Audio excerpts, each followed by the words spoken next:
our first expert of this academic year and for this entirely new format. And it's an enormous pleasure for me to say hello to Edgar Schneider, an old friend, colleague, and not least past president of this society. So welcome, Edgar. Thank you. It's fantastic that you spontaneously agreed when I asked you whether you really want to be the guinea pig, okay? So where we try out all this new format. I don't think that Edgar needs a lot of introduction, but I should say that he's been a professor of English linguistics for more than 30 years, most of this time at the University of Regensburg. He only retired in 2020, and then the last 3 years, 21, 22, 23, he actually worked as a senior visiting fellow at the National University of Singapore for 5 months each. So, and there are always many other offers, interesting offers that Edgar receives. He has authored so many articles and books and also handbooks, edited works in the field of sociolinguistics and above all in the field of world Englishes. He is really one of the pillars of the field. I may only mention handbooks like the 2004 handbook of varieties of English, especially the volume that is concerned with all varieties of English and English-based Creoles in the Caribbean and in North America. Lesser known varieties, further lesser known varieties, World Englishes at the Grassroots is one of his most recent books with Christiane Meyerkort, and also, of course, the Cambridge Handbook of World Englishes. So edited many things, published many things. He's been, above all, also a fantastic editor of English Worldwide, the journal by Benjamins. So he did this for 16 years, from 2000 until 2013, and for 13 years he also published the accompanying book series, Varieties of English Around the World. I should actually mention that both of these functions, if I'm not entirely wrong, you correct me, Edgar, you took over from Manfred Görlach from the University of Heidelberg, who just a few days ago passed away, and you really wrote some very kind words on this. So I think when we look at the success that World Englishes research has witnessed over the past 20, 25 years, we must see that the one person who laid the foundation for this certainly was Manfred Görlach, and Edgar really sort of continued this and took the torch and very powerfully shed light on World Englishes around the world. Talking about monographs, we know English Around the World in introduction, but above all, of course, I should say, we know the 2007 book, Postcolonial English Varieties Around the World, because it is here that you developed your famous dynamic model, Edgar. And this is also where I would like to start with, just with an opening question. So your dynamic model of postcolonial Englishes has become textbook wisdom and a kind of must reference point for much of World Englishes research. Now, in light of what has happened now since 2007, what would you say? Does your model still largely stand, or in what way would it need to be modified? All right. Well, first of all, thank you very much, Bernd, for the elaborate introduction. It's taken so much time. And thanks for the invitation. I'm not quite sure whether this is the kind of format which I'm best at, but I'm trying to give my best, and it's an interesting and I think a most welcome type of activity. We do need to do more for Ireland to bring members together, and so congratulations on the idea of these new forum possibilities. I'm glad to be part of it, and I'm honored to be the first part of it, of course. Yes, Manfred passed away about 2 weeks ago now. I'd also explicitly say a big thank you to him personally, because he brought me most closely, directly into the field of world Englishes 25 or something years ago. He was very supportive to me and important in my career. Indeed, he was the founder of the field together with two other early giants, Brad Cutshrew and Tom MacArthur, I think, which should also be mentioned here. All of them are deceased by now, so we are the next generation, I suspect. But the field is lively. It's been growing, expanding tremendously, and it's exciting to be in new directions. The future is always impossible to predict, of course, but there are a couple of ideas that I'd like to share with you. Starting with the first question that you've raised, that's a big one, of course. I could spend, I guess, half of our time responding to it. I'm very grateful to the dynamic model, if you so wish, to having developed it, because it's given me so much mileage, many further opportunities to develop, to expand, to travel personally. It's been applied very many times to new regions. It's been tested. There's been a huge amount of activity around it, and that's, of course, nice for me. Yes, I would say it still largely stands for what it is. An explanatory framework for how post-colonial varieties, and specifically, not exclusively, but mostly those, have emerged and have developed, highlighting some shared fundamental traits that I think hadn't been seen before and that do have some sort of explanatory power. Yes, I think it's textbook wisdom by now, and as such, if I see that correctly, it's there to stay. I run into many publications where I stumble into references to that model that simply take it for granted, and then you take it on from there. And of course, that's nice somehow. There's been criticism. Some of it has been criticism concerning details, like the precise dates of some phases in Hong Kong, or the applicability to South Africa as a whole, or just individual South African varieties in between. Fine, of course, that's good about something, that it generates creative thought. Given that it's a model with a certain degree of abstraction, I'd actually warn against giving too much emphasis on individual details like dates for phase transitions. That is always a longer, a complex process. Also, assignment of varieties to particular phases. There have been debates on whether particular varieties are in phase 3 or 4 or whatever, concerning like the Philippines or Cameroon and so on.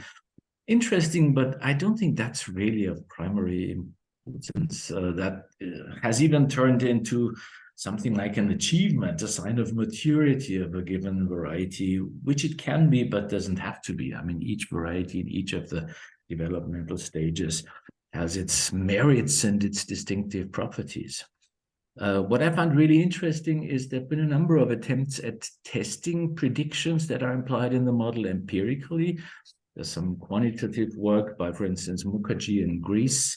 There's the very interesting contribution by Thomas Hoffmann, who connects it with construction grammar. Thomas Brunner also collaborated in some of that. The majority of these attempts, I think, have largely confirmed predictions made on the basis of the model. For instance, in the sense that are more distinct schematic constructions that can be detected in more advanced varieties. So yes, something seems to be true about it, I guess. One thing that I possibly reconsider, modify a bit, would be some components of phase 4 endonormativity, which in turn in itself is sort of a composite of various attributive details, components with different weights. For instance, I think that literary activity in the new variety is perhaps indicative, but not that very important. Attitudes would be central. homogeneity perhaps is a point that needs to be reconsidered, because in some cases it's been found that varieties that are believed to be in the endonormative stage aren't really homogeneous. And I guess that's true, especially ethnic variability persists from nativization and perhaps can be foreshadowing or a sign of phase 5, or just simply continue to exist. So that, I think, shouldn't be taken at face value. That needs to be elaborated on it a bit. I gave a paper on that a couple of years ago, 3 years ago in Japan, in Fukuoka. That's going to come out in a collective volume, I hope, before too long, where I'll think a bit more about zoom into endonormativity. One trend that touches upon the dynamic model is, of course, expanding it to other varieties. I've always claimed it doesn't quite work for what Katru called the expanding circle, foreign language varieties. There is the EVE model that Sarah and Alex developed, which in a sense piggybacks very strongly on the dynamic model, replaces the foundation phase by globalization, which all makes sense, but otherwise claims a very similar trajectory. And I think that's true, and that's interesting. Even the foreign language varieties, of course, do show signs of nativization, depending on their sociolinguistic settings, on the amount of their use and stuff like that.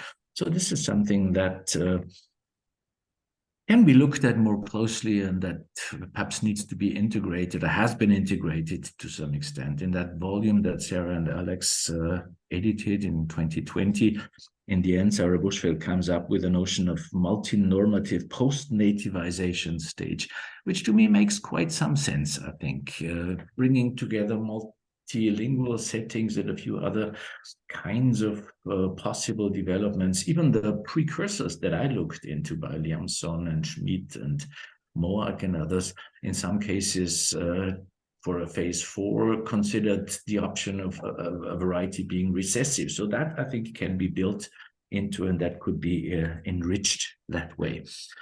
Perhaps the last point from me responding to this question.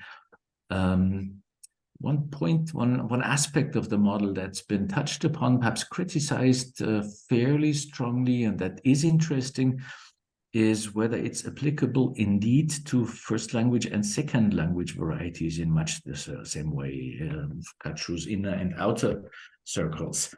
I've always argued that this is one of its strengths, pointing out that there are similarities across these variety types, even if that is to a certain extent quite counterintuitive and we wouldn't really expect it. But that, of course, is very much a question of granularity. Would you like to highlight the shared features or the distinctions? Very early on, Mestre and Butt in their textbook had a brief note saying these two don't really work that well together. There's one lengthy paper in American Speech by Dennis and Darcy that claims that that is two different kinds of animals. Agreed, to some extent, indeed, the permanent presence of settlers has made a difference for the future development, and you could subdivide the entire thing into 2 branches if you so wish. But still, I find it interesting. There are similarities, and I would uphold that. So I think that's, in fact, one of the strengths of the models, with need of further discussion and zooming into that. Great, thanks a lot for perspectivizing the model and really sort of looking back at its impact over 15 years or so.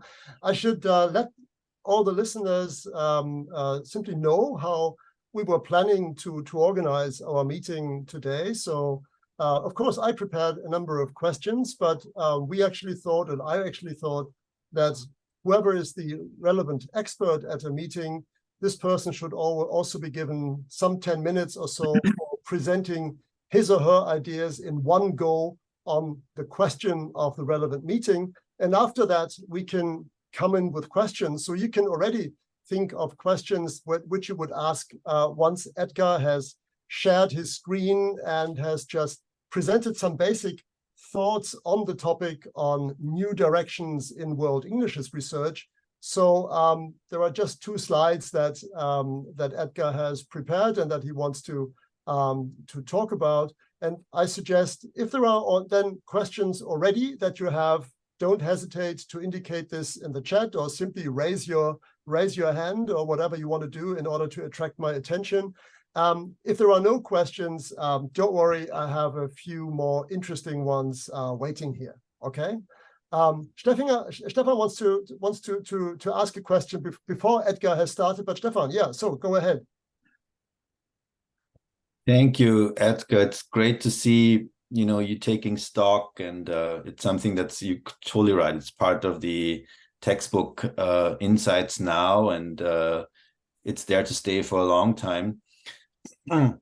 You will realize that you will know, you will remember that early on, I was one of those sticklers, who came up with slightly different dating, or very different dating for the phases. But I think that the debate in the beginning, the, so to speak, Schneider versus Trotskill debate of those two models, was never really resolved. And like so often happens, there's sort of two stances taken, your model focusing on the identity factor and Trotkill's as much as possible not, right?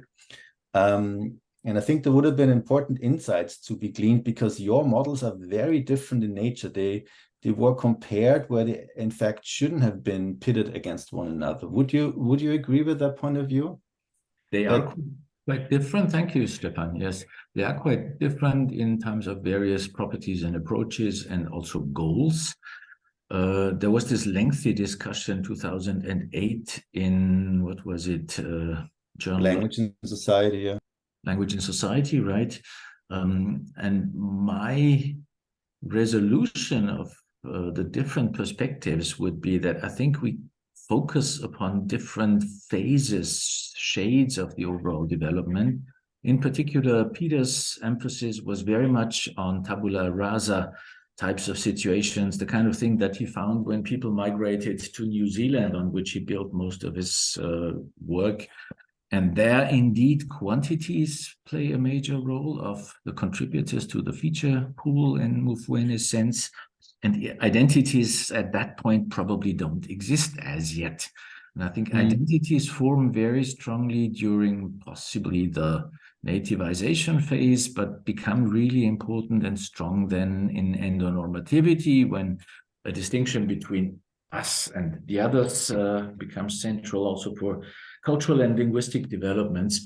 And that, I think, is something that Peter didn't really have in perspective. So I think the difference between our two approaches really has very much to do with the fact that we look at different developmental stages of It's funny that you say this, because I think looking back at this now, it reconfirms the feeling that I had that often the way how we debate things doesn't really focus on, or doesn't clarify the presuppositions or the statements made at hand, right? Then we kind of come with our own interpretations to the table. So, and in that respect, the Language and Society debate wasn't very enlightening, right? Because you could see that you were talking about different things. And so I wonder what could be done to kind of really nail down the issue more clearly, and maybe it would really take more time. And I think this is why I welcome this format. So now that I know what it's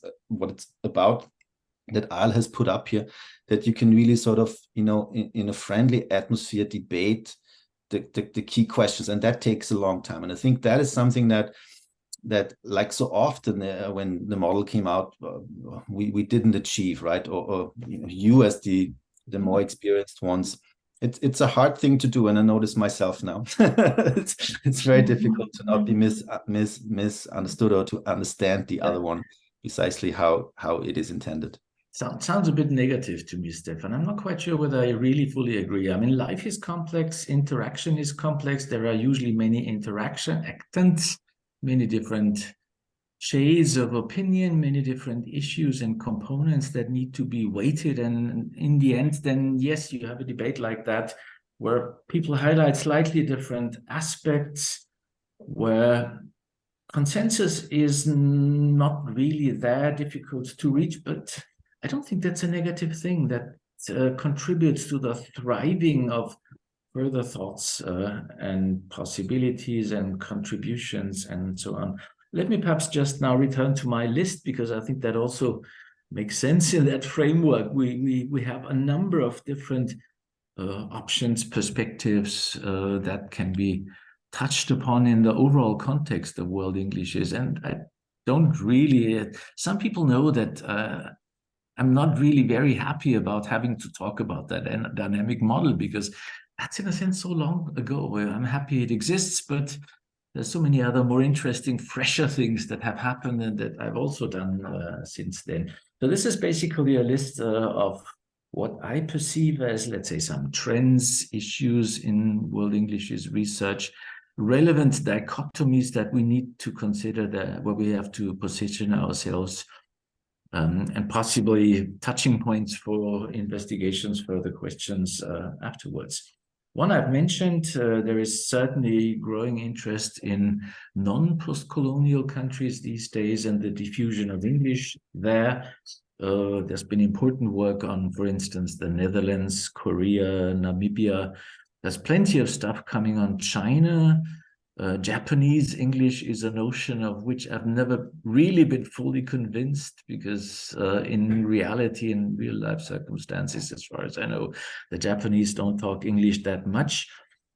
Similarities with second language varieties in terms of developmental trajectories and also structural properties have been observed, which may have something to do with second language acquisition paths and so on. So that definitely is a major trend nowadays. One that perhaps needs a little more elaboration, emphasis, is my second point, looking into smaller communities, distinctly local settings which haven't been investigated so far. In a sense, of course, that is something that's always been happening and that characterizes research and progress. But especially in world Englishes, we have a number of sort of superficial, very broad, very generic approaches, including my own, of course, that kind of don't really pay attention to the distinctly local settings, which are ultimately really important and decisive. When I look at the Varieties of English Around the World series, the most recent 2 volumes are on Saipan, Pacific Island, and on Panama, a city where you wouldn't really expect a local variety of English. And I think that's very welcome. That's the kind of thing we need, also zooming into a variety of other communities, do field work there, look into their distinctly local properties and settings. World Englishes has had a very strong leaning towards standard varieties, which has something to do with the history of the emergence. They were accessible, or they came into being with educated speakers, those who had access to English or higher education. We have access to standard corpora, written corpora, and stuff like that. In contrast, I think the really interesting things are happening on the ground. I called that grassroots a couple of years ago, and Christiane and I did a book on that. Localized varieties, real life speech, the way people with less education, not necessarily no education in English, but less, employ the language. And they do employ it very widely and enjoy doing that. I've had the pleasure, something to be grateful for, of traveling fairly widely in Asia this year, in Cambodia and Sri Lanka and Taiwan and in Vietnam, amongst other things. And everybody talks to you in English, and talks to you in English in distinctly local ways, representing different competence levels. That is something I think we should be looking into more strongly as a discipline, not only into the standard varieties, because these processes that we observe there show us a lot about what happens inside human brains in context settings, in acquisitional processes, and so on. A trend that's been going on for a while is the emphasis on going transnational, to the point that it's been argued the national perspective is no longer really relevant. Transnational flows, including non-standard varieties like African-American hip-hop elements in Japan and Korea and so on. perfectly right. Everything true, worthy of observation. I do think the national perspective still stands, though. For many people, it is the framework in which they operate, and they cannot really go beyond. But there are these forms which, in the sense of Blommett's globalization of sociolinguistics, the other way around, really go international and available transnationally. The counter trend is perhaps also worthy looking into. I don't see trends, reflections of that as yet very strongly, but the catchword of deglobalization is, of course, around, with increasing nationalist tendencies, right-wing parties gaining political influence from the US to very many other countries, Hungary, Poland, Turkey, you name it, and whether that in the long run will impact the importance of English is difficult to tell. The only thing that I really see so far is that China has, if I'm not mistaken, downgraded the impact of English in the Gaokao, their university entrance examination, at least made it easier to pass by allowing more attempts. I think English is rooted so strongly that it will be very difficult to replace it by anything else. But that definitely is a global trend that's worth looking into. Another topic which I think has been going strong, perhaps needs to be going even stronger, is considering the multilingual environment settings in which, of course, all world Englishes all operate. What Suresh called translanguaging, what's been around in the form of so-called mixed codes, things like Taglish or Hinglish or Campfranglais, etc., etc. Again, that tells us a lot about, well, not only code switching, code mixing, contact phenomena, but how languages work, and that's something which we should be looking into more closely. What I've always found interesting is when you talk to young speakers of these mixed codes, they're educated. It's not lack of ability, quite to the contrary. It's very often a deliberate expression of their multilingual, multicultural backgrounds, which shapes these varieties. So that's something that I think deserves a lot of interest. Modeling, yes, I talked about that for a while now. Let's keep that still around. There's been plenty of models. And the question, of course, is, what is a model good for? What is its purpose? Does it help anything? Does it explain anything? Another trend that's been around for a while is going diachronic, similar to what we've seen in Creole studies when the discipline was young in the 1960s, 70s. There was interest in structural properties and similarities and so on. And then in the 80s and 90s in Creole studies, there have been a number of publications that looked into historical origins, early texts of Jamaican, Barbadian, and many other varieties. We see that in world Englishes these days.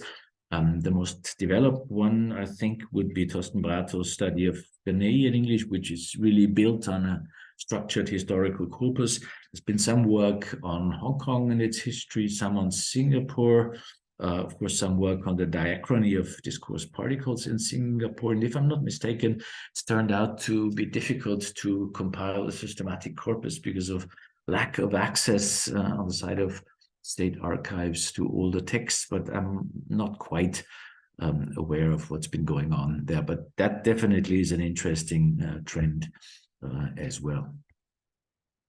Methodology is a big issue. We've had the recent book by Gian and Michael, and we've seen reflexes, influences from other disciplines like anthropology. I think we should have a bit more variationist sociolinguistic influence.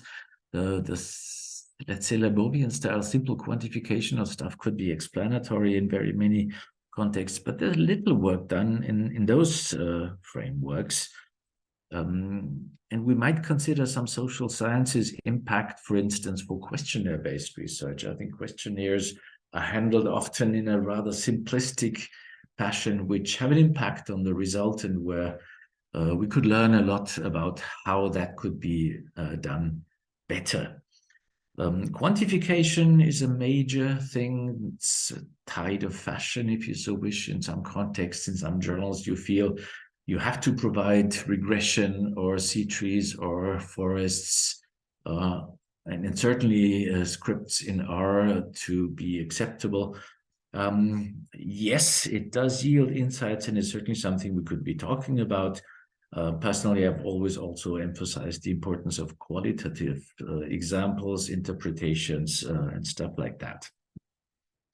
Then, yes, we've seen the expansion of topics to new linguistic domains and areas. It used to be syntax, phonology, lexis, and stuff like that in the beginning, word formation.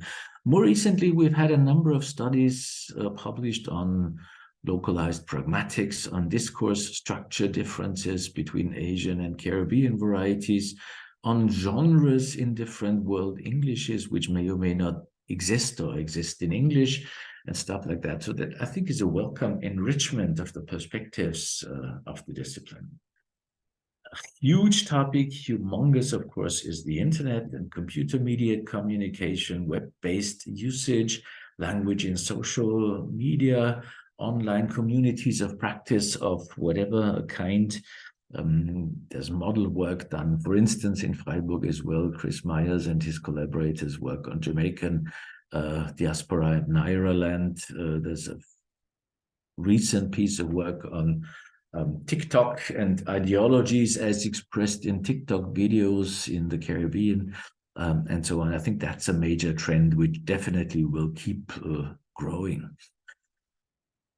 Acquisition, the varieties that we talk about tend to be second or even more, but mostly second language varieties originally, or at least go back to processes of second language acquisition.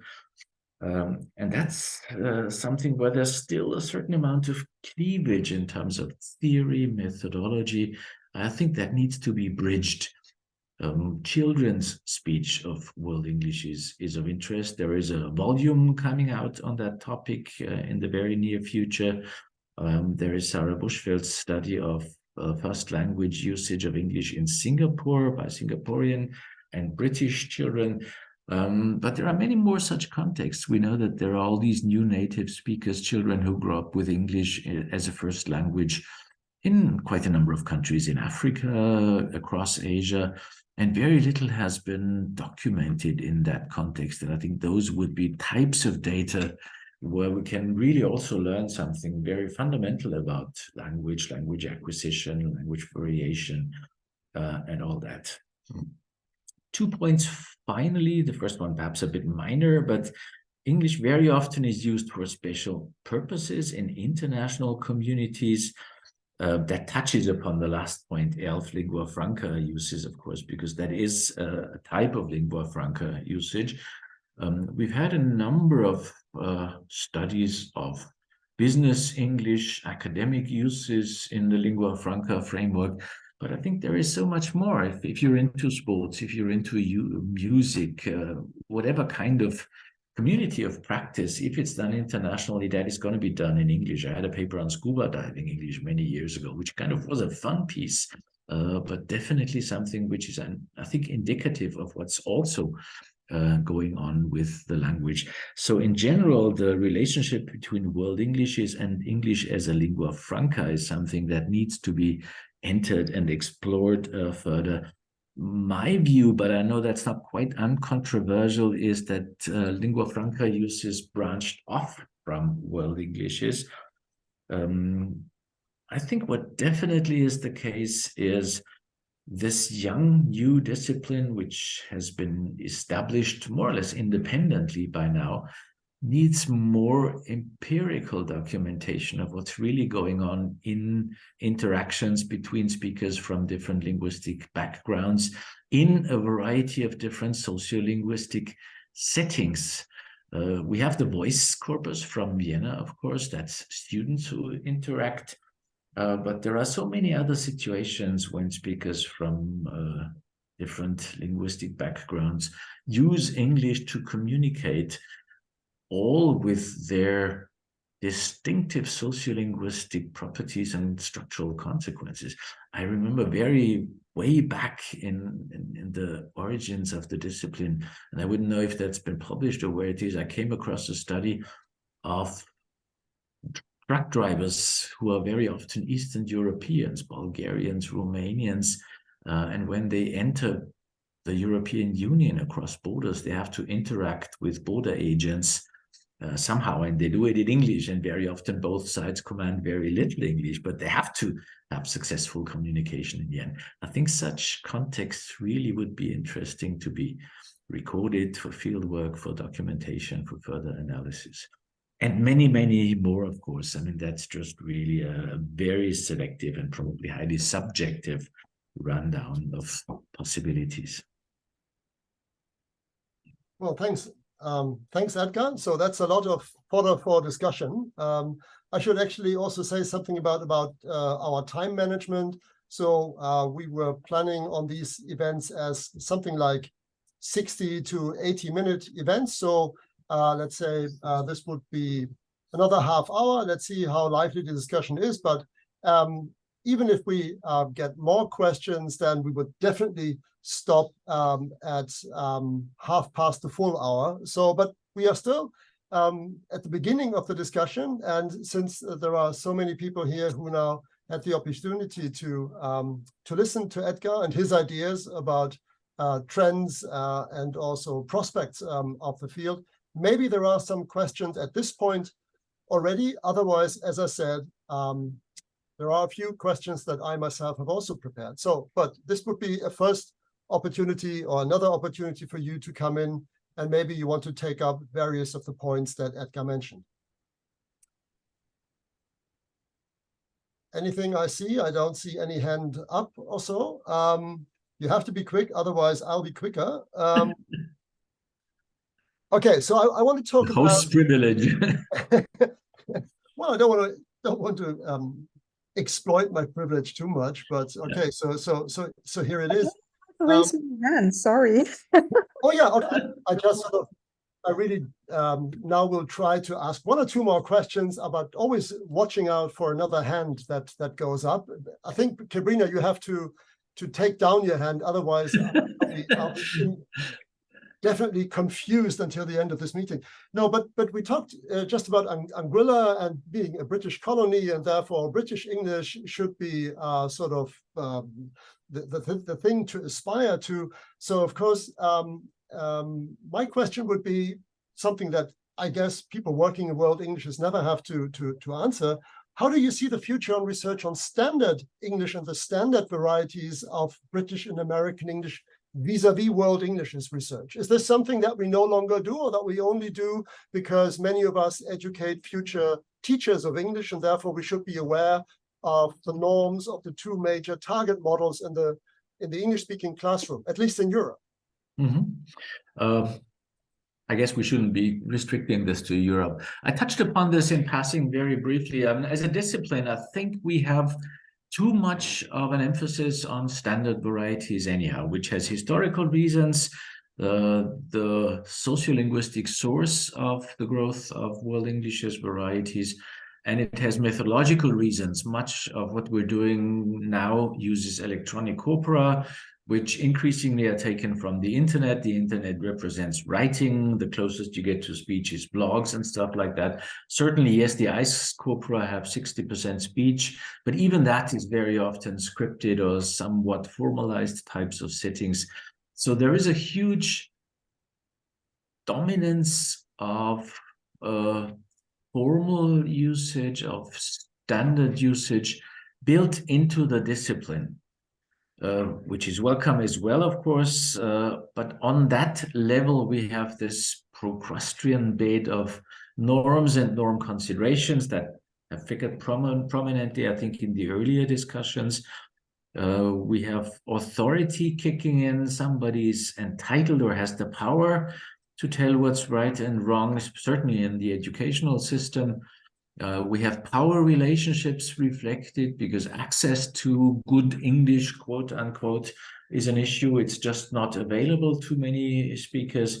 So linguistically speaking, and also practically speaking, I think this perspective strongly on standard varieties narrows down our investigations to a considerable extent. I'm not saying that's the only thing we have, definitely, but I'm explicitly arguing for more research into oral, localized discourses, field work on the ground with speakers with less education in all kinds of places. And I think we come up with, to some extent, different types of results and very interesting kinds of results. Of course, there's also the interaction between convergent and divergent tendencies.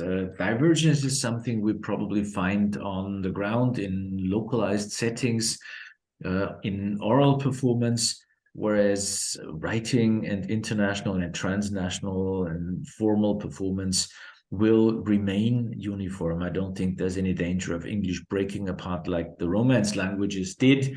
Certainly not in formal contexts.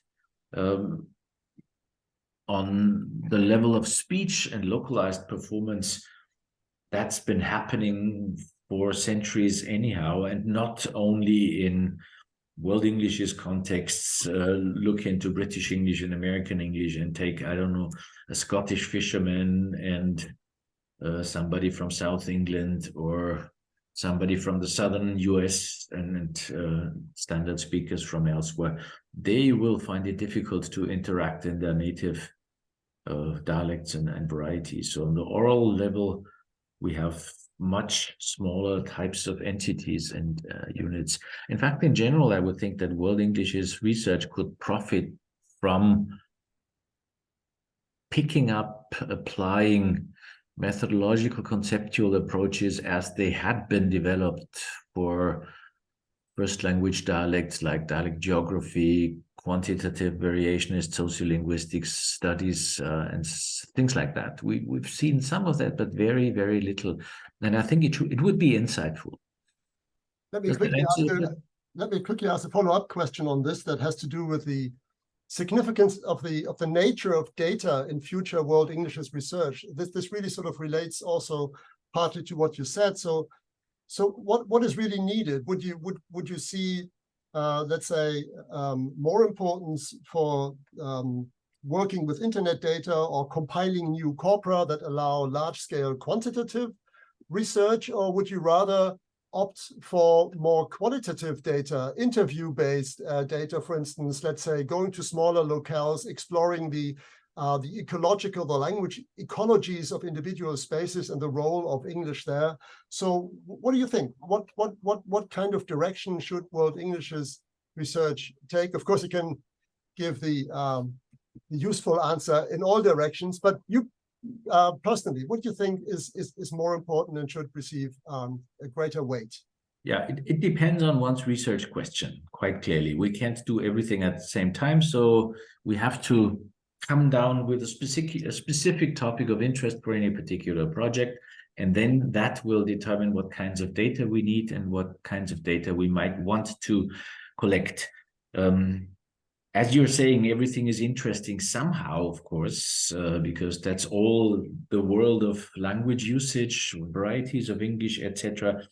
I mentioned earlier that I think we have a fairly strong emphasis on standard/written usage in the discipline, partly because that's easier to access. It saves you the need to spend lots of time, months, to integrate into a community, carry out fieldwork ethnically, appropriately, and stuff like that.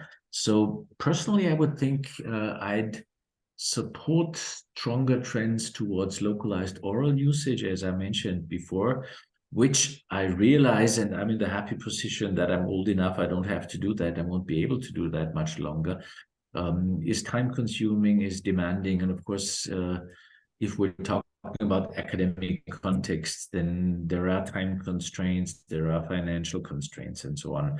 But I think we should need better documentation on the ground of oral usage that is which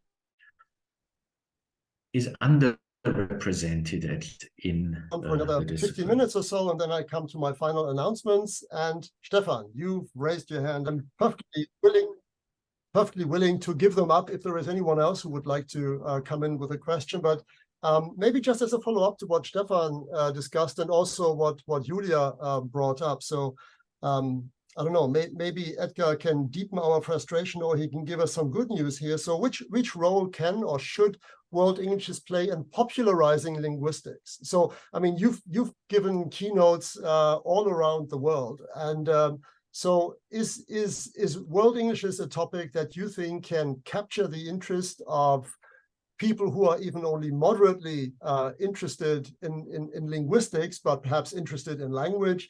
So is this a possible key to popularizing linguistics? It definitely is a key to promoting interest in language usage, language realities, language-related issues. I don't think it's the right way to proceed when it's about popularizing linguistics as a discipline. I mean, most people don't really have that much of an idea of what linguistics is. And there is still this old prejudice that people then ask, how many languages do you speak? And I'm wondering whether it's necessary to really promote linguistics as a discipline beyond those who enjoy practicing it. I think you can live a happy life without knowing something about constituent sequences or whatever, although you can lead an even happier life if you are a linguist, admittedly. So I'm not quite sure whether that's a target worthwhile. Generate language awareness, fight exonormative prejudice, discuss attitudes and their social settings and all that. That I think is something we need to do, and that also needs to be projected into wider audiences via applied linguistics. And that definitely is something that can be very nicely done by means of World Englishes, because as such, through their association with geographical, cultural diversity, they are attractive, quite clearly. Linguistics in the narrow sense, I'm not quite sure, but I'm also not quite sure whether that really is necessary. This brings me to my final question. I mean, on your 2 slides, you outlined some interesting new directions in World Englishes research.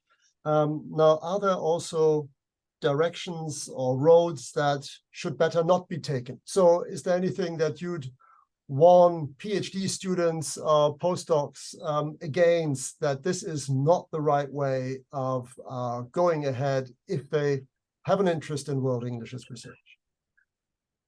That's a difficult one. Not really, I think. I mean, what it always requires is respect to the communities concerned, to the people that you're talking with.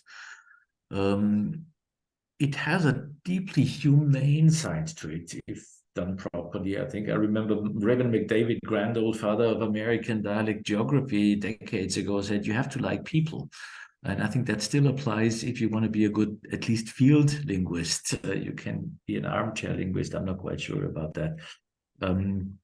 I'd relate it to the issue of developing one's research questions. That should be something which you're really keenly interested in, which is perhaps wild, innovative, different. Then you have to consider how to translate that into proper methodology, data, searches, and stuff like that.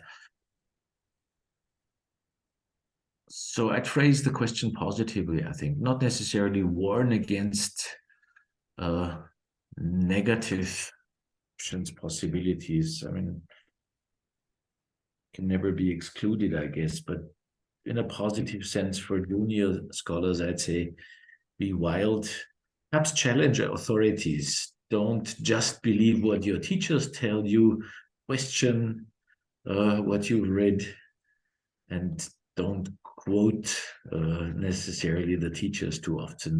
That's not the point of scholarship, although in some cultural contexts you come across that fairly often. Well, thank you. Independent.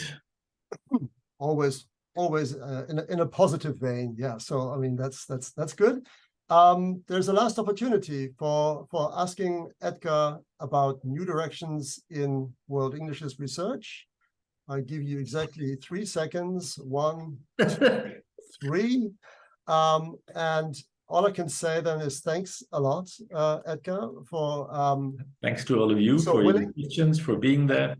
It was a great opportunity for us to meet up and to learn about World English research from one of the top people in the field. And those of you who are working on individual World Englishes and you intend to publish in one bigger piece than just a normal journal article, do remember the Cambridge Elements series on World Englishes that Edgar is editing, and I'm sure he's always happy to receive interesting manuscripts. How many pages do you normally have for such a 40 book? to 70, so it's a longer article, somewhere between a paper for a journal and a monograph. So 40 to 70 pages is the rough guideline. Right. So I would like to conclude with the... You find my email, of course, if you want to get in touch with me. It's not exactly. difficult. And what I want to conclude with is with something that I hope you see in the chat somewhere. So the 3 final announcements. So I just wanted to say that among the ISLE members, we had a little poll as to which topics are perhaps of greatest interest in the next 3 months. And it's 3 topics that actually ended up out of 6 that we had suggested. And these are communicating English linguistics to the public, English linguistics and the teaching of English, replication and replicability in linguistics. So these will be addressed, not necessarily in this order, but in fact, the very next meeting will take place on the 18th of October. So this will really be the 3rd Wednesday in the month after all. I was very happy, and I was only successful today after having asked these 2 colleagues within 24 hours or so, that I was able to attract Kate Burridge from Monash University and Dan McIntyre from Uppsala University, because these 2 are really practitioners and have been practitioners for many years for popularizing English. So communicating English linguistics to the public will be our topic on the 18th of October at a completely different time for today, primarily for the reason that Australia is in a very different time zone. So it will be 8 o'clock in the morning for those of you operating in Europe. So Central European summertime, 8 o'clock in the morning on the 18th of October. So that's the one important piece of news. And the other important piece of news is for all those of you who are interested themselves or who are interested for their PhD students or postdocs concerning the ISLE Summer School in July 2024. This summer school will take place in Freiburg. The topic will be Englishes on the Move, exploring online data and online processing. And as of today, we have actually opened the website. So the full program, everything you want to learn about this summer school, you can actually see under the tiny URL that are given in the chat, and also all the information that you need for registration, especially for early bird registration. So those of you who have PhD students and who have an interest in World Englishes on the one hand, but also on the research, for instance, on online data, social networks, also abuse in the internet, you will see that I think we have found very attractive and good teachers, and you can learn all about the details then. And I will tell you perhaps more in the next 2 meetings before, still in the new year, in the old year. So thanks a lot, all of you, for attending. I think we've been off to a good start. Of course, I was always afraid that we end up with Edgar, myself, and Sophia, perhaps, but in fact, there are really some more people who joined us. It's wonderful. If you have feedback to give, just write to me. Maybe we can also optimize things. There are certainly ways to optimize things, as always. And thanks a lot to all of you, and enjoy the rest of the day or the evening. Thanks a lot, Edgar, and thanks, Sophia, for the help with the recording. Yeah, thank you very much, Bernd, and thanks to everybody for attending. It's been a pleasure. See you. Thank you. Bye. Bye-bye. Bye-bye.